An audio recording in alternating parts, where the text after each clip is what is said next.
For context, we have Cameron here. Cameron is a sales manager here with Become Viral. Thank you so much, Cameron, for joining us here. So for people watching, can you explain a little bit what your role is at Become Viral, and then how many deals would you say that you guys are responsible for closing?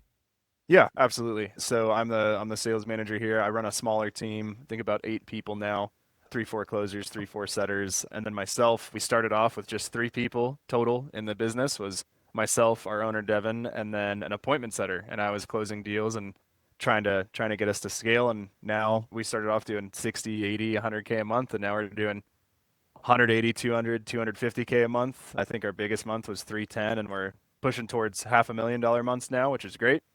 But yeah, so as far as our role goes, we do have a YouTube offer where we show people how to run successful channels. Our success rate is extremely high. We've got a great back end for that. And then our team is responsible for getting people to see the value in what we do, get them to see how easy it is to run a channel at the end of the day. And yeah, I'd say as far as deals go, I was happy when I was closing by myself at 4 or 5 deals a week because I was making great money and it was just me and Devin. And now we're at about 45 to 50 units a month, so about that 200 to 220,000 range a month. And And that's with 3 closers, so 10, 12 deals a piece. dude, that's awesome and Yeah, growing. So, definitely. well, And with cool. your Well, and growing with your help. let's do it, man. We got some more stuff here. Before NZT, so we've been working on this program together, kind of analyzing calls. I guess walk me through how were you coaching your team? What did that process look like?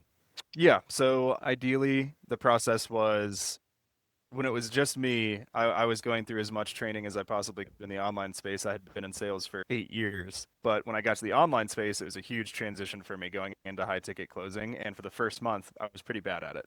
The good news is for that first month or two, I didn't close any deals, but I made every mistake you can possibly make really fast.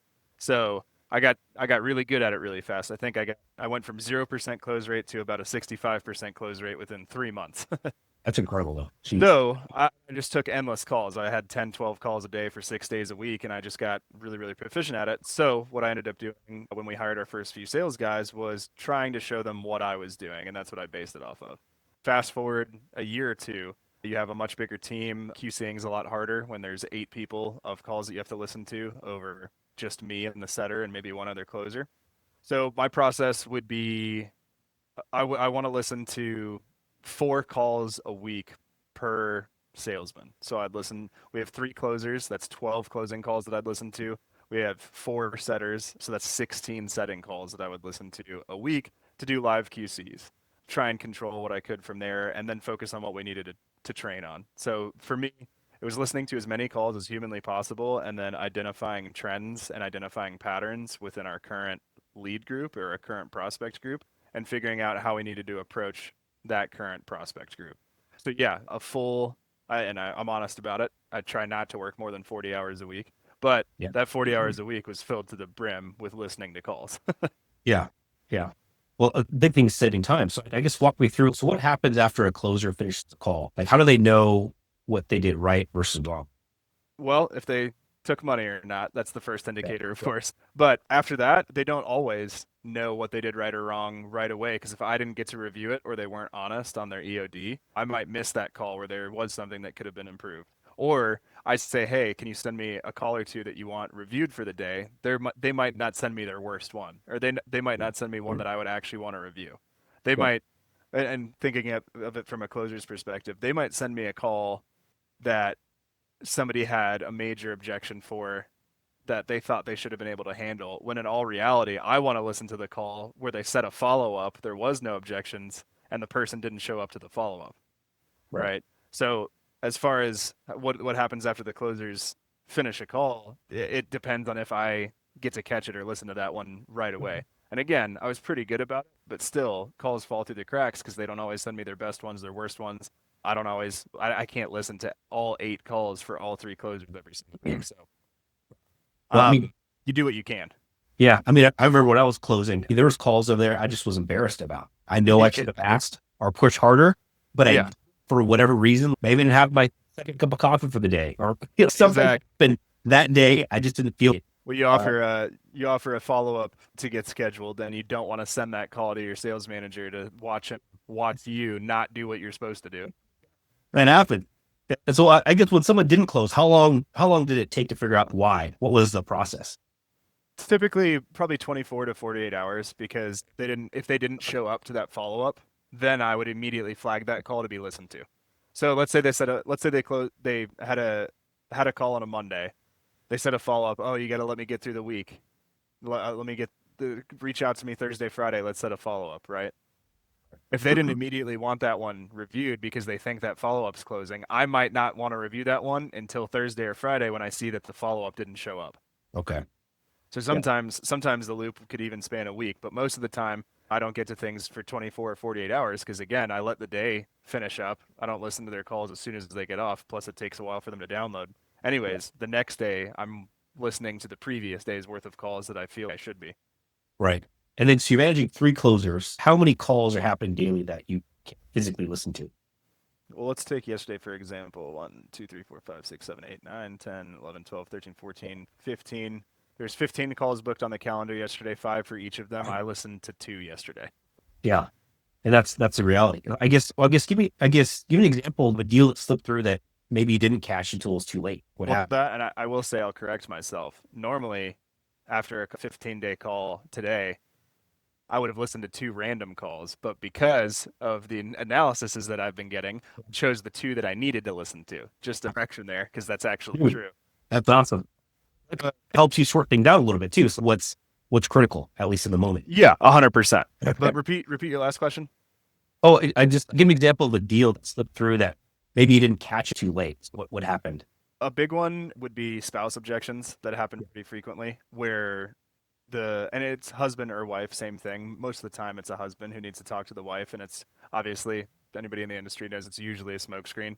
But a lot of times, unless I listen to that specifically, I can't go over with the closers. Hey, that he just needed help with the finances. He didn't need to talk to his wife about spending a couple $1,000s. And so some of those slip through the cracks where they could have either deposit closed, they could have set up a 2 pay where they go half down. Hey, talk to your wife. If she files for divorce, we'll figure it out. But if not, you'll be good to go anyways, right? So those were the ones that for me usually slip through the cracks because on the EOD they just blame it on the wife when that's not always the case. Yeah. It can be 100% and not it can be the majority of the time it's a smokescreen or something else is bothering them. So those are the ones that usually fall through that don't get caught on the closer's EODs because they don't say, "Oh, I didn't run through a full financial situation." It just says had to speak to wife. Yeah. You did something on a call that shocked me, and that's the first time I've ever heard of that. Real, well, get her on the. Is she available? Can you get her on the phone? Oh yeah. So This is mastery. It's so perfect. It was I'm so perfect. Yeah, I'm pretty brutal when it comes to that stuff. So if I'm talking I go through a little progression where if I'm on with the guy and he's like, "Yeah, man, no, everything sounds good. I just need to run it by my wife." I'll say, "Okay, cool. Let's put her off to the side right now. Let's pretend she wasn't there for just a second. Would you be starting right away head first?" He's, "Yeah, of course I would be." It's like, "Okay, cool. Is your wife home by any chance?" And they'll be, "What do you mean?" "Well, if she's home, maybe we can get her on and ask. She might have questions that I can help answer." Right then you see people stutter where they're like, "Well, no, she's not home right now." "Okay, cool. Is she working?" "Oh, no, she's was running something." "Awesome. Well, let's get her on the phone. See if you can call her up real fast. Let's double check that she's cool with you guys bettering your situation." Yeah. I'm sure she's not going to have a problem with that, right? And just one, it catches people off guard. Two, Yeah. it's pretty brutal when somebody's, "I'm not going to call her." And I'm like, "Okay, cool. So what's really bothering you then?" Yeah. And Yeah. people, the finances, it's a little rough. That's a lot up front. Okay, cool. Well, let's talk about the finances because I didn't think it was going to be your wife in the first place, right? Yeah. Yeah, let's see. And I'm like, okay, cool. Well, let's jump into a conversation about the money because if I can make that work, are you down to get started? Most of the time, they're like, "Yeah, if you can make the money work, I'm down to get started." So it's okay, cool. You break down the real objection. Yeah, So and just using the wife or spouse, whatever, as a barrier.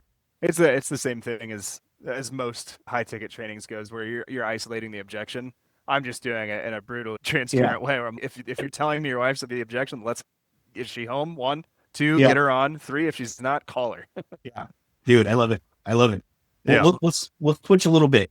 When you first saw NZT analyze a call, I guess what was your first reaction? What stood out to you immediately? First initial reaction when I saw the very first analysis was, "Whoa, this is detailed." That was just my first initial thing. And I hadn't seen anything like that before, so I want to say overwhelming, but in a good way, not bad way. It was this is a lot to look at, but let's start diving into what all this means, right? So that would have been my initial reaction. Cool. And what did it? I guess what did it catch that you might have missed or maybe have taken you a long time to catch? As far as catching things goes, I thought the way that you set it up broke it down into the categories that are important to me. So we have our discovery, then we have a financial discovery, then we have our pitch, then we have a delivery, then we have price drop, then we have post price drop. So we separated those things out because when I'm looking at things at face value, sometimes those get squished together. All of your discovery is one chunk. All of your delivery, price drop, and payment plans or whatever is all one chunk, and then you have your pitch. So most most online offers think of it as discovery, pitch. I that we could separate it into even more categories where it was discovery, financial discovery, pitch, delivery, price drop, post price drop, because now I can catch littler things in each of those buckets. Yeah. That's what I bet it catches for me is that it's analyzing each different part that is important to our process. Is there something that NZT caught that didn't that maybe surprised you, a pattern that you didn't know existed? Yeah, definitely with open wallet because I listen to the guys' calls and Yep. a version of open wallet is done every single time, Yep. but it's almost never done in its entirety on every single sales call. And that Okay. pattern was blatantly obvious through NZT where it literally says 4 of 7 open wallet questions asked, where it's Yeah. okay, 3 of 7, 5 of 7, 4 of 7. And I know everybody's in a different situation, but that would Yep. be one pattern where it was okay, cool. So they are doing a version of open wallet every single call. They are trying, but not everybody's doing it to the fullest extent every single call. Yep. Yep. That we could dive into a little bit more. Yeah. Yeah. And so how has your job changed? What are you spending time on now versus what you shouldn't have before? So I would say since getting it integrated and onboarding fully, it's helping me pick and choose what calls I actually want to listen to. And for me, that's the most exciting part. I don't know. I think I told you the last time that we met, but me and Devin, the owner of our company, we're in Texas together at an Airbnb, and it was Sunday night or Saturday night or something. We had just gotten dinner, and I was sitting there scrolling and staring at my phone for like an hour. And he goes, "Are you scrolling through Instagram?" I was like, "No, I'm reading all these sales analyses." We had 9 or 10 calls on Friday and Saturday, and I'm just reading Yeah. through each and every single one. It's addicting to look at because I can see every single conversation so quickly. But Yeah. as far as my day to day goes and my job specifically, it's made it way easier to identify what calls I actually want to listen to. And then the cool thing that I even more is I don't necessarily have to bring all the closers together for every single thing that I want to work on. Right. So what I've been doing is having you email me all the analyses, the ones that I think are not red flags, but the ones that I think are important. Right. We go over live and I get to bring them into a call and we actually review the call live together so they can see what I'm talking about. And then the ones that are less important, hey, you needed a stronger discovery here. Yeah. Hey, you set next steps, but it wasn't an actual static follow up. Those ones I can email to them for them to go over and read, double check, send me back a response. And I know that they've acknowledged it and we didn't have to spend 45 minutes going through an entire call just to tell, hey, you set next steps, but you needed a real time and date for the follow up, right? That saves the sales reps time too. I mean, Yeah, they focus on closing, doing their thing. exactly. And because of that, my time is freed up to help out Salman, who's our operations guy, jump on with you whenever we need to work on things, and then jump on obviously with Devin, who's running the ship to make sure that everything that we're working on for our lead magnets, lead flow, getting calls on the board can happen. So I would say a lot less of my day is spent listening to calls. Dude, that's awesome. Yeah. What would you say to other sales managers who are reviewing their calls manually right now? Sounds rough now after I'm not doing it. if they, I would say keep doing what you're doing unless you have a better solution, and there is a better solution, Yeah. and it would be NZT. I would say good. That's awesome that they're doing their job. They're listening to their calls manually. I know I've had a few friends that are sales managers that don't actually do anything. Yeah. They jump on trainings and they book call reviews, and when stuff comes up, they happen. They're not proactively QCing. And I think there's sales managers are out there. It's just a fact. If you're one of those sales managers, you should 100% want this because you can still be lazy and actually be training your team.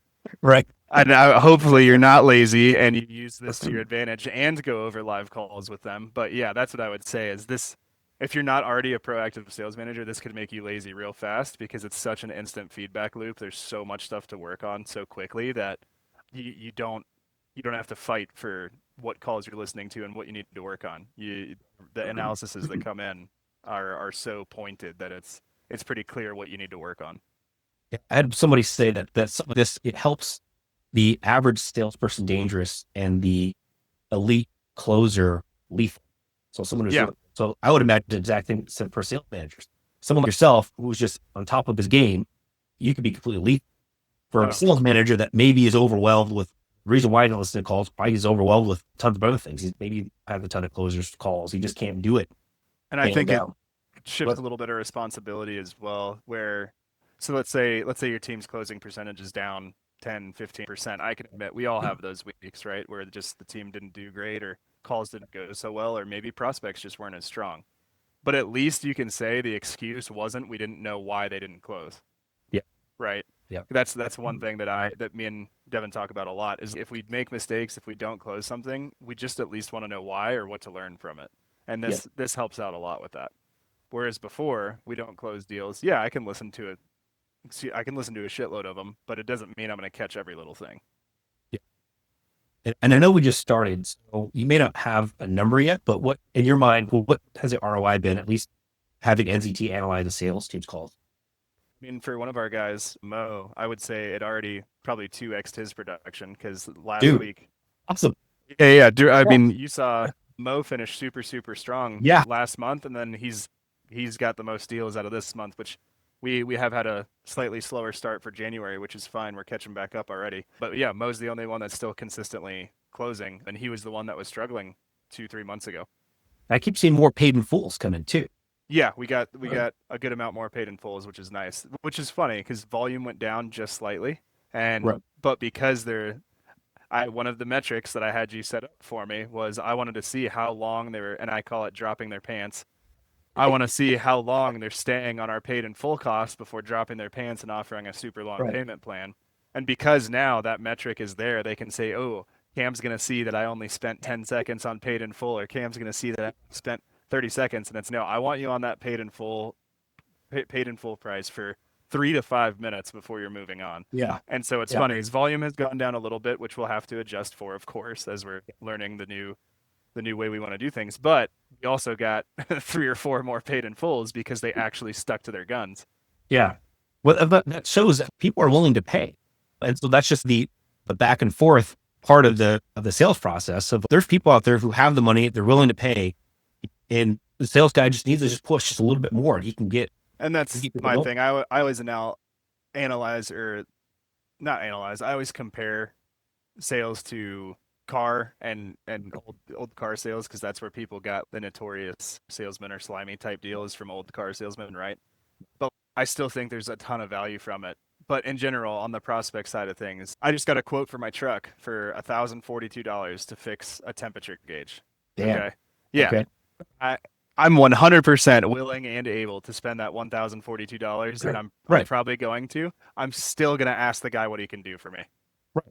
Hey man, is there anything we can do if I pay you cash? If I pay it all up front at once? If I take your daughter out on a date and show her what is it? What can I call around too? Yeah, exactly. What can I do? And that's what most people are is they hear a higher price point for a higher ticket item, coaching or mentorship. They still want to do it. They're probably still willing and able to do it, but they're going to ask, "Hey, what can you do for me? Can we split that up? Is that all up front?" They're going to have questions, and sometimes just being, "Hey, man, not really. This is what we do, but I promise you, what you're receiving is going to be worth every penny of that cost."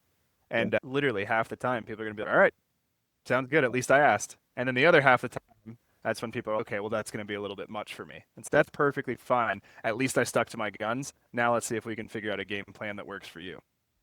And on the business level, I mean, you have a product that's going to help people. You have a really great product. It works. Improve it. And then you have extra money then that sales people to be happy. You're happier. You have no money that you could run advertisements, pay for things in the business. I mean, just things grow. Just helps improve things all around. Yeah, exactly. And by increasing production even a little bit, that's the cool thing is especially with the cost of NZT and just the integration, I think one deal pays for itself times 5. Yeah. And by the way, our offer, I don't know if people know, we're not super expensive. We're not a $20,000 offer. We're a mid 4-figure offer.